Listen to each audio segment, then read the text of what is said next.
আসসালামু আলাইকুম সবাইকে। আজ আপনাদের জন্য নিয়ে আসলাম কাঁঠালের বিচি রুই মাছ দিয়ে কচুরলতি রান্না। প্রথমে মাছগুলোকে লবণ দিয়ে ভালোভাবে পরিষ্কার করে ধুয়ে নেব। তারপর হলুদ লবণ মাখিয়ে মাছগুলোকে সরিষার তেল এবং সয়াবিন তেল আমি দুটোই ব্যবহার করি ভাজাতে।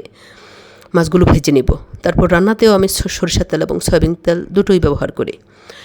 তেল যখন গরম হয়ে আসবে তখন পেঁয়াজ দিয়ে দিব। পেঁয়াজ ব্রাউন কালার হয়ে ভাজা হয়ে গেলে তারপর রসুন দিয়ে দিব। রসুনটাকে একটু ভাজা ভাজা করে তারপর হলুদের গুঁড়া, মরিচের গুঁড়া, ধনিয়া গুঁড়া, জিরা গুঁড়া, একটু গরম মশলা গুঁড়া, খুব বেশি নয়, দিয়ে মশলাটাকে একটু পানি দিয়ে ভালোভাবে কষিয়ে নেব।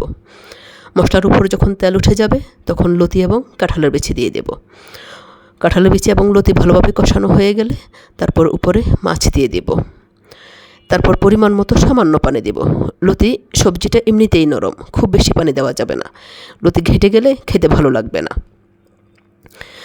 একটু পানি দিয়ে যখন রান্না কমপ্লিট হয়ে যাবে নামানোর আগে আমরা একটু তেলে পেঁয়াজ দিয়ে বাগার দিয়ে তারপর নামিয়ে নেব। ব্যাস, আমাদের রান্না কমপ্লিট।